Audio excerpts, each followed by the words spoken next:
북한 실세들이 김정은 위원장 앞에만 서면 쩔쩔매는 것은 어제 오늘 일이 아닙니다. 그런데 지난 5월 6일부터 치러진 7차 당대회에서 실세들이 이전보다 훨씬 더 쩔쩔매는 모습이 포착됐습니다.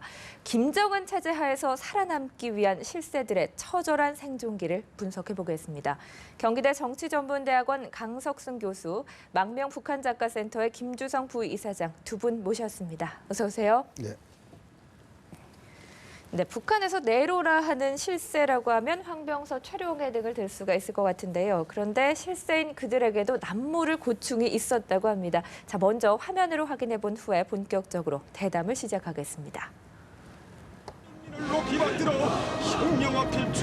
네, 김정은의 손짓에 군설 1위 황병서가 황급히 달려옵니다. 그리고 김정은 곁에서 허리를 굽히는데요. 자, 말할 때는 손으로 입을 가립니다. 입을 가리는 행동, 이전에도 자주 포착이 됐었죠. 자, 다음 영상도 한번 보시죠. 1년여 만에 2인자 자리에 복귀한 최룡해도 쩔쩔매는 건 매한 가지입니다. 보고를 마친 뒤 김정은을 향해서 90도로 깍듯이 인사를 하고 있습니다. 강 교수님, 화면을 보니까 과거보다 더 쩔쩔매는 것 같습니다. 김정은의 공포 통치 더 심해진 겁니까? 네, 우리가 좀 유식한 말로 하게 되면 이른바 학습 효과고, 그다음에 좀 무식하게 얘기하면은 자라보고 놀란 것은 소뚜껑 보고 놀란다, 이런 속담을 연상시키는 건데요. 그도 그럴 것이 김정은이가 집권 5년차에 접어들고 있지 않습니까? 네. 그래서 자기가 현재 위치에 이르게 한 1등 공신인 본인과 마찬가지로 당 중앙군사위원회 부위원장으로 같이 올랐던 리영호, 그 당시는 조선인민군 총참모장이었죠. 네. 그걸 전격적으로 해임하고, 그 다음에는 친고모부인 장성택을 또 이렇게 됐고, 그 다음에 또 인민무력부장인 현행에 네. 이런 식으로 하나씩 하니까 그 주위에서 지켜본 사람들이 볼 때는 그 다음 타겟은 내가 될 수도 있다. 그러니까 상당히 불안하고 초조하고 이 노심초사 그런 심정을 가지고 있겠죠. 그러니까 어떻게 해서든지 책을 잡히지 말아야 되겠다. 그러니까 장성택 같은 경우는 박수 친 게 건성박수를 쳤다. 네. 뭐 해정철이 같은 경우는 얘기하는데 졸았다. 졸았다. 그러니까 어떤 명목으로 어떤 그 잡힐지는 모르니까 상당히 조심스럽겠죠. 그러니까 어떻게든지 그 김정은 앞에 나서서는 그 짧은 순간에 최대한의 경의도 표하고, 오히려 나는 당신을 존경하다 못해 경외스럽게 생각한다라는 제스처를 해야지만 살 수 있다고 판단이 들었기 때문에 너나 없이 보다 더 쩔쩔매는 양태 모습을 나타내는 것이 아닌가, 저는 그렇게 생각합니다. 그러니까 생존 유지를 위해서 그렇습니다. 생존하는 모습을 더 드러낸다, 이렇게 볼 수가 있겠군요. 김 이사님, 또 네. 황병서 같은 경우에는 예전에도 뭐 자신이 김정은보다 앞서가는 것을 눈치채고 화들짝 놀라서 네네네. 뒤로 가는 모습이 포착돼서 주목이 그렇죠. 되기도 했었는데요. 이런 모습이 조선중앙TV를 통해서 북한의 각 가정에 전파가 되는 건데 네. 주민들은 이걸 보고 어떤 생각을 할까요? 그러니까 역시 그 북한의 선전선동 수단의 효과라고 볼 수 있겠죠. 일단 이게 북한의 모든 녹화물, 특히나 그 김부자나 김씨가 등장을 하는 녹화물은 네. 철저하게 편집이 가능하고요. 또 때로에 따라서는 이게 막 합성까지 가면서 편집을 해서 우상화 신격과에 몰두를 해야 되거든요. 네. 근데 이자처럼 황병수의 쩔쩔매는, 다시 말해서 김정은 시대 실세라고 말해서 황병수가 쩔쩔매는 모습을 그걸 편집을 안 하고 그냥 내보낸다는 거는 김정은의 위상을 주민들에게도 돋보이기 위한 그런 효과가 있을 거고요. 네. 그다음에 항시적으로 우리 그 남한에서 볼 때 입을 가리는 형상을 상당히 어떤 의미가 있냐, 이렇게 이야기가 많지 않습니까? 제가 소개했을 때 한간에서 도는 의견은 그 김일성 시대는 그런 게 없었는데 김정일 시대에 들어와서 네. 김정일이가 그 주변 그 측근들이 이야기를 할 때 그 구치, 네, 이런 것에 좀 민감하게 반응을 많이 해서 예, 아마 뭐 코가 개코인지 모르겠지만은 네. 그래서 그런 것에 민감하게 반응해서 철저하게 그 입을 막고 이야기를 하라는 그런 뭐가 돌았다고, 이 소문도 돌았었습니다. 아마 그때부터 김 씨를 대할 때 이런 행동들이 나왔고요. 또 황병수 같은 경우는 아마 최근에 오신 탈북민들한테 물어봐도 김여정이 누군지 모르는 사람들이 많거든요. 예, 그러니까 일단은 영상을 통해서 황병수가 쩔쩔매는 모습을 보여주고 김정은의 위상도 선전을 하고 김정은의 절대 권력도 선전을 하고, 동시에 저 사람은 누굴까? 예, 이런 걸 주민들에게 또 이렇게 암시를 줘서 저 사람이 군 실세인 총정치국장 누구다. 예, 이런 식으로 효과를 노리고 있는 것 같기도 합니다. 네. 그 속마음 속마음은 어떨지는 모르겠지만 일단 화면으로만 보면 내로라 하는 실세들도 김정은 앞에서만 서면 바짝 얼어버리는 것 같은데요. 김정은이 좀 나이가 어린데 권위적이라서 그런 걸까요? 권위적인 것도 면도 있겠지만 일단은 김정은이 조금 전에 나이가 어리다 그러지 않았습니까? 네. 그 네로라 하는 실세들과의 나이 차는 원 제너레이션이 넘는 사람도 많습니다. 그렇죠. 30년, 40년 차이가 나는데 이 북한 주민들의 입장에서는 일단 뭐 잘 아시겠지만 정권의 수립 과정에서 우리나라처럼 민주주의적 경험을 해본 적이 한 번도 없습니다. 그래서 이 조선 시대에서 일본 통치 시대로 이렇게 넘어오면서 그 과정에서 민주주의적 요소를 체려했던 적이 한 번도 없는 거죠. 그러니까 조선 왕조 때 습관이 살아있는 거고 네. 그 관습이 살아있는 거고 그렇기 때문에 김정은 하게 되면 나이가 어린 지도자가 아니라 김일성과 김정일의 이런 카리스마를 가진 존재다. 이거는 인간으로 보는 게 아니라 우리의 영명한 지도자다. 라는 경외감이 있는 거죠. 그러니까 이것은 신과 같은 존재니까 우리 모두 신자들도 마찬가지 아닙니까? 하느님 앞에 가서 다 자기 죄를 네. 고하고 하듯이 이 사람들은 일단 주민들을 통솔하는 입장에 있으니까 실세들이 자기네들이 모범을 보임으로 인해서 그 조금 아까 우리 김 선생님이 말씀하셨지만 이 파급 효과가 네. 또 있는 거죠. 그러니까 줄줄이 그 양틀에서 쭉 위에서부터 밑으로 쫙 내려가는 거죠. 그렇군요. 그렇게 해석하는 게 아마 좋을 것 같습니다. 네, 그 김정은뿐만 아니라 여동생인 김여정도 당대회를 보니까 위상이 상당히 높아진 것 같습니다. 북한에서는 모든 것을 김여정을 통해 한다라는 이른바 네. 만사 여통이라는 그렇죠. 말까지 나올 정도라고 하는데요. 친형이나 이복형도 있지 않습니까? 그런데 뭐 권력 전반에 나서지 않고 있고 해외를 떠돌고 있는데 여동생이라 믿는 걸까요? 일단 그래서 좀 전에도 말씀드렸지만은 북한 주민들이 김여정이가 누군지 모른다는 효과도 그런 거거든요. 그러니까 북한 주민들에게 철저하게 그 금기 사항, 말해서도 안 되며 생각을 해서도 안 되는 것이 패밀리. 북한에서는 가계라고 이야기하거든요. 가계. 네. 그러니까 패밀리가 누구누구고 동생이 누구 하는 거 절대 알려고도 하지 말라는 게 금기 사항입니다.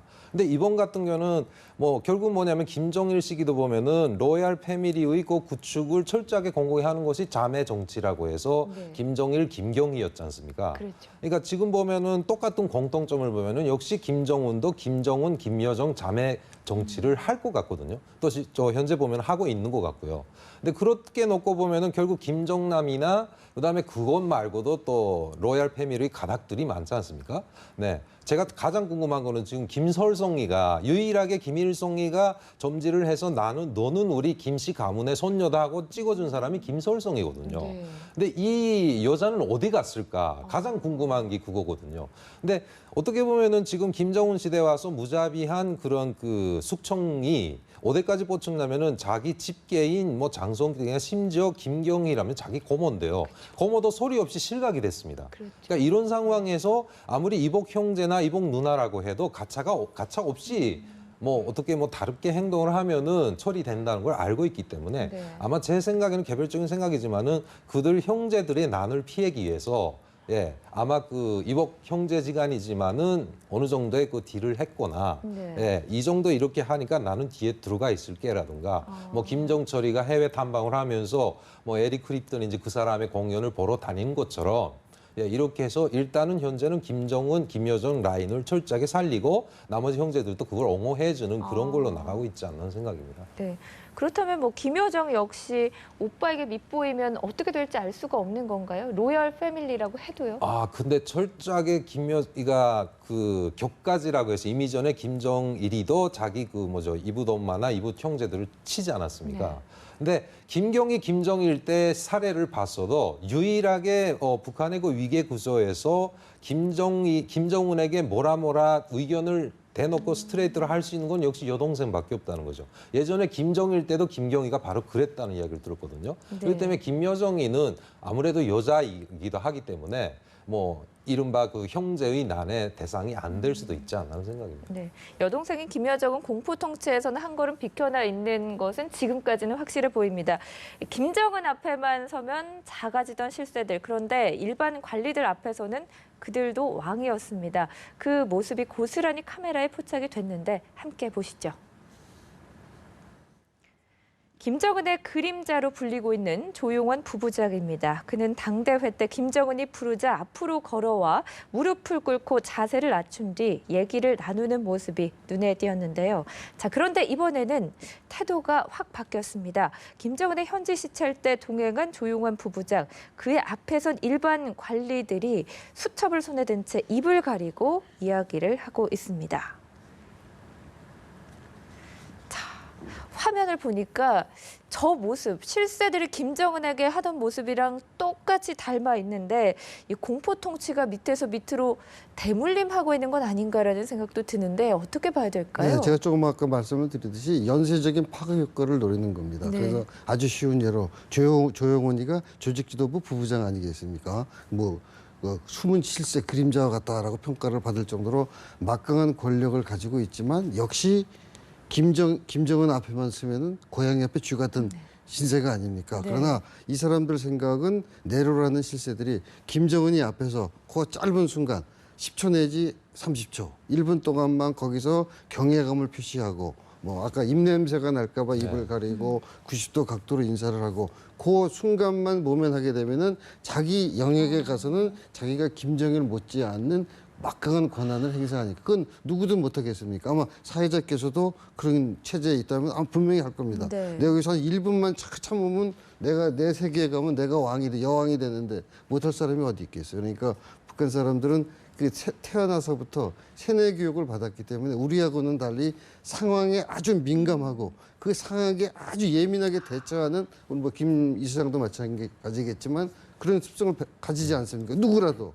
그러니까 그런 것을 너무나 잘 감지하고 있기 때문에 그 순간만 벗어나면 자기가 제2의 김정은처럼 행세를 할 수 있으니까 그런 측면에서 이해하는 게 좋지 않겠는가 저는 그렇게 김정은을 제외하고는 그러니까 누구라도 지위를 유지하기 위해서 내면의 충성심과는 관계가 없이 외면적으로 그렇게 충성하고 있음을 표출을 하는군요. 네, 그렇게 보면 되겠죠. 왜냐하면 예전에 이제 리영호가 네. 숙청이 됐을 때 우리 전문가들이 그런 얘기를 하지 않았습니까? 리영호가 저렇게 전격적으로 해임이 됐으니까 리영호한테 줄을 댔던 계파들, 우리식으로 하면 무슨 파는 이제 완전 전멸이 되겠구나. 근데 상황이 어떻게 됐어요? 리영호 혼자만 됐을 뿐이지 네. 우리처럼 무슨 파가 없습니다. 거기는 오로지 있다면 딱 하나. 백두 혈통밖에 없는 거. 나머지는 아까 격가지라고도 표현했지만 전부 다 격가지.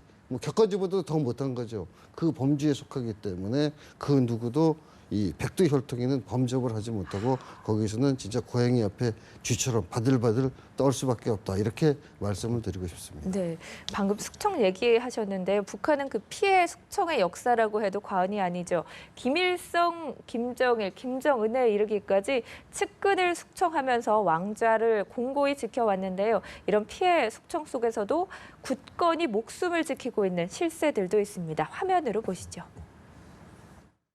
김정은 동지를 조선노동당 위원장으로 높이 초대한 것은 군대와 인민의 고결한 충정과 절대적인 신뢰심의 발현이며 당과 혁명, 조국과 민족의 만년 대계를 담보하는 혁명적 대경사입니다. 조선노동당 위원장으로 높이 초대되신 김정은 동지께 최대의 영예와 가장 열렬한 축하를 드립니다. 네, 저게 당대회 때인데요. 정말 입에 침이 마를 정도로 김정은을 찬양하고 지켜 세우는 언급을 많이 했습니다. 그래서 이제 김영남이 올해 88세지 않습니까? 네. 자리를 그대로 지켰거든요. 그 김영남 말고도 이렇게 오래 권좌를 지킨 이들의 공통점이 있습니까? 일단 보면은 이들 이번에 김정은 새 정권이라고 이야기하는 어쨌든 김정은 정권이가 이번 당대회를 끝난 다음에 정치 구도를 보면요. 노장청을 적절하게 배합을 하고 있다는 거죠. 그러니까 편견을 떠나서 네. 예전 정권과 일변도적인 성군 정치라든가 이런 모습보다도 김정은식 그냥 이제 프레임을 짠 것 같습니다. 보면은 그러니까 일단 예전 옛날 간부들을 우리로 말하면은 그런 노간부들을 나는 아직도 존중을 하고 있다는 의미에서 김영남 같은 거는 김일성 시대부터 외교부장도 하고 네. 정말 실세이지만은 제가 저게 있을 때 2008년 전에도 김영남 하게 되면 일반적으로 좀 어느 정도 지식인층들 속에서 도는 거는 행사를 위한 간부라는 그런 이미지가 있었거든요. 그러니까 북한의 큰 행사에서는 항상 보면 김영남이가 그러니까 키도 크고요. 얼굴도 되게 그만하면 이게 크고 보기가 좋거든요. 그리고 성대가 상당히 우렁우렁하다는 거 이게 소문이 자자했었습니다. 그러니까 그 사람은 전문 그런 걸로 인해서 뭐 이게 북한의 그 간판처럼 그래서 최고위원회 상임위원회 위원장을 해서 뭐 쉴 건 없는 그런 외교를 하고 있는 거지 않습니까? 예, 일단은 이 사람을 고령에도 불과하여 세워놓고 그리고 또 특이한 거는 김정일 시대에 발탁된 박봉주라고 현재 내각 총리를 하는 이 사람은 김정일이가 박봉주만큼 우리 경제를 살릴 사람은 없다 해서 신임을 줬던 사람이거든요. 그러니까 역시 아버지 때의 간부들은 한쪽에서 수청을 했지만은 아니다, 그게 아니다. 나는 주민들에게 경제를 살리기 위해서 이 사람은 살려뒀다. 결국 이 사람을 정치국 상임위원까지 올려놨다.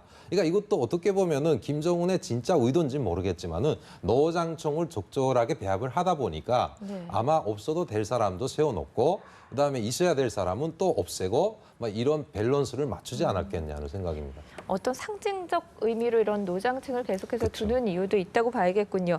강 교수님, 이렇게 찬양 일색이고 부정적 얘기는 하나도 없는데 이빠른 소리만 하는 신하들이 옆에 있으면 뭐 올바른 길로 나아갈 수가 있겠습니까? 그래서는 뭐 김정은이 국제사회 일원으로 미래에 편입할 수 있을까라는 의구심이 강하게 드는데요.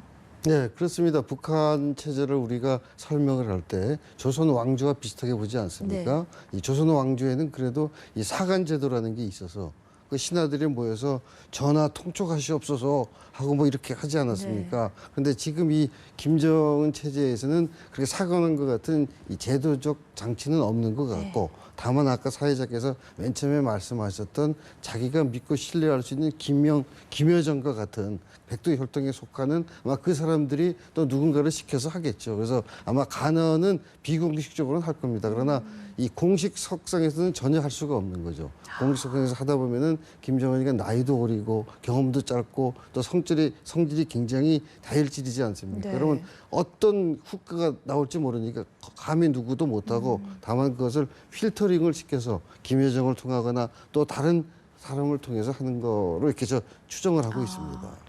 왕조 시대보다 더 절대 권력을 그렇죠. 휘두르는 것 같습니다. 김정은에게 잘 보이기 위해서 안절부절하는 것은 간부들뿐만이 아니었습니다. 김정은이 직접 탄생시킨 모란봉 악단도 김정은의 우상화 작업에 일조하기 위해서 변신을 거듭하고 있는데요. 자, 새롭게 변신한 모란봉 악단의 모습 함께 보시죠.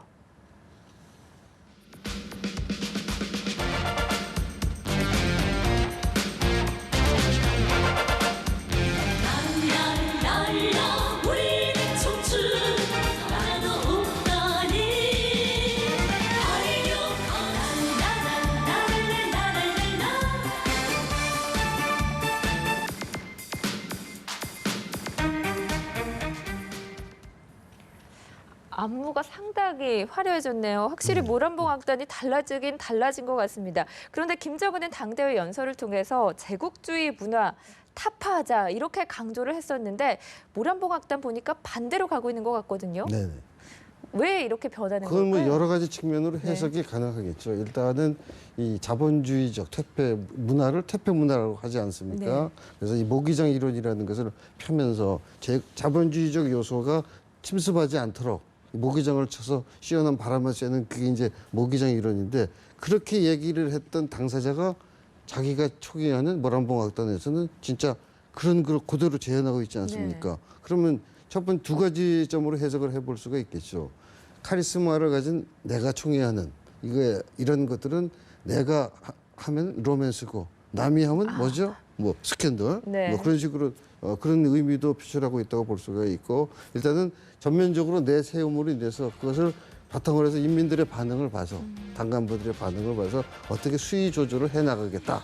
또 그걸 계기로 해서 거기에 찬성하거나 반대하거나 이런 그걸 수집을 해갖고 자기 나름대로 신상 필벌을 하려는 의도도 제재돼 있지 않는가 저는 그렇게 보고 싶습니다. 네. 인민들의 반응을 봐서 조금씩 수위 조절도 할 가능성이 있다라는 분석을 해주셨는데요. 이사님 북에 계실 때만 해도 저런 모습 보기가 힘들었을 것 같은데 어떠세요? 그리고 북한 주민들은 어떨까요? 저걸 보는. 그러니까 이런 프레임은 있었거든요. 그러니까 예전에 있었던 것이 역시 왕제산하고 보천보였습니다. 근데 그것 말고도 일반 주민들이 보기 힘들었던 칠보산 전자악단이야 뭐 이런 이상한 악단이 또 있었는데요. 거기는 거의 비키니를 입고 춤추고 그런 그랬어요? 영상이 네. 예, 뭐 거의 층들 속에서는 돌기도 했었습니다. 그러니까 특별히 이게 뭐 파급적인 그런 본 사람들은 그걸 알기 때문에 그렇지만 일반 주민들 입장에서는 뭐냐면은 예를 들면 왕제산이나 모란봉, 저 보천보에서도 이와 비슷한 왕제산 같은 거는 이렇게 다리도 올리기도 하고 여자들이 좀 약간 그 파격적인 춤을 춘 적이 있었거든요. 그러니까 그 춤이 나오면서 일반 주민들의 문화 수위가 이젠 여기까지 해도 되는가 보다. 실제 이런 것에 민감하게 반응을 하는 게 청년들이거든요. 그러니까 젊은 층들은 그걸 번따서 그렇지 않아도 디스코를 멈추게 하고 뭐 퇴폐적이다 뭐 이라 해서 모든 외부 문화를 막고 있는데 일단 모란봉이 이렇게 했다면은 여기까지는 우리도 해도 되는가 보다. 이런 효과가 있기 때문에. 네. 근데 이제 제가 보면은 상당히 그 앞으로 이게 모란봉의 활약상 이것이 김정은이가 어느 정도까지 승인을 했다. 이런 이게 그 제한 범위로 본다고 하면은 네. 주민들은 좋아하겠죠. 젊은 사람들은 좋아하지만은 생업에 열심히 뛰는 중년들은 솔직히 거기에 대해서 관심이 그렇게 많이 안 가지는 거죠. 그러면은 뭐 모란봉 악단의 인기가 높아지면 김정은의 호감도도 상승한다. 이 말은 뭐 반은 맞고 반은 틀리다고 해야 되나요? 그렇죠. 그러니까 그 호감도 상승이라는 게 저 사람은 외국 물 먹었으니까 우리한테 문화적인 면에서 이 정도 허용을 하느나 이런 뭐 청년들에 대한 뭐 어떻게 말할까요? 일단 지도자에 대한 존경심이 아니라 우리를 이만큼 풀어주느나 하는 그런 일반적인 효과겠죠. 네. 그렇다고 해서 그걸 한다고 해서 김정은에 대한 절대적인 신뢰도가 높아지거나 아마 그거는 없다고 생각을 합니다. 네. 자, 두 분 말씀 여기서 정리하겠습니다. 경기대 정치전문대학원 강석순 교수, 망명북한작가센터의 김주성 부이사장 두 분과 함께했습니다. 고맙습니다. 네.